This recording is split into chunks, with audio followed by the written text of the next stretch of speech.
Assalamualaikum guys. Today I'm going to share a very interesting topic, typhoid fever. So let's start. What is typhoid fever? Typhoid fever is the result of systemic infection mainly by Salmonella typhi found only in man. This S means Salmonella typhi. The disease is clinically characterized by a typical continuous fever for 3 to 4 weeks, relative bradycardia. Now, what do you mean by relative bradycardia? Relative bradycardia means there is generally during any infection there is rise in body temperature, rise in temperature, but in typhoid there is no rise in temperature. That is why it is known as relative bradycardia, with involvement of lymphoid tissue and considerable constitutional symptoms.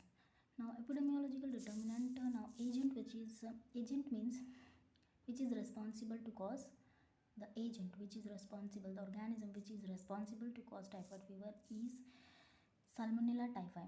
Is the major cause of enteric fever. Salmonella para A and Salmonella para B are relatively infrequent.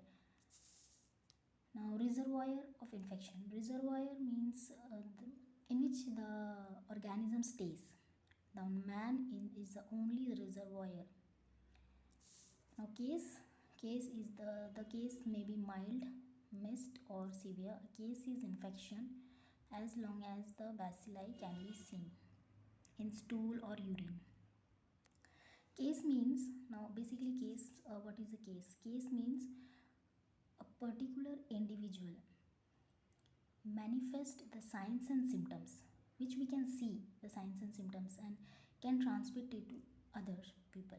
That is known as case. Now, carrier means if a person is infected with that disease but is not manifesting any signs and symptoms,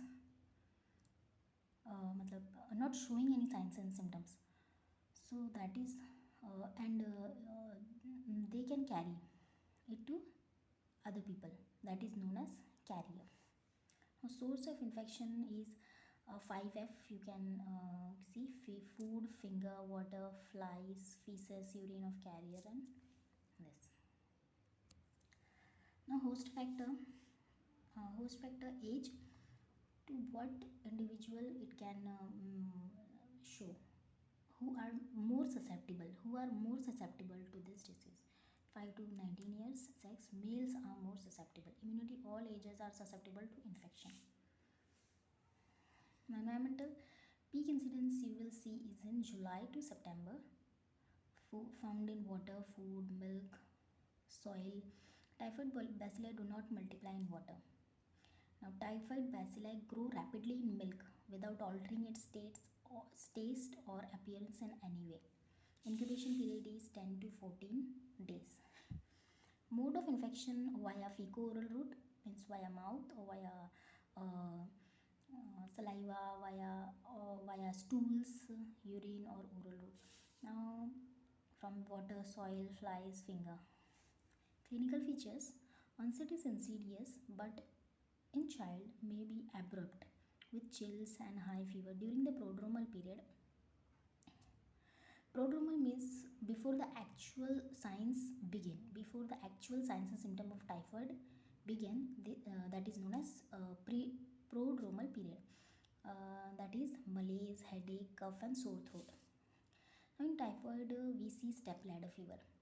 Means there is every 1 degree rise in the temperature. Every 1 degree rise in the temperature. After 10 days, the fever reaches the plateau and the patient looks toxic. Now, there will be first week there will be constipation. This is very important and very unique. And then in the second week there is diarrhea. That is pea soup diarrhea, abdominal distension, relative bradycardia. Dicrotic pulse means instead of one pulse there will be you will hear two pulse. You will feel two pulse at a time. Occasionally meningismus appear. Rash commonly appear during the second week of the disease. Pink papule 2 to 3 mm in diameter, that is fades on blanching. it disappears 3 to 4 days. Serious complication occur in up to 10% of typhoid patient. Drop in temperature, goes in shock. There will be blood in the stool, presence of blood in stool, intestinal perforation. Diagnosis, what will do? Microbiological diagnosis, isolation of salmonella typhi from blood, bone marrow and stool. Serological Vidal test, it is the main test to check for the agglutination antibody level against OH antigen. So that's it. This is all about typhoid fever. I hope you all have enjoyed this video. Please subscribe to my channel, comment, like the video.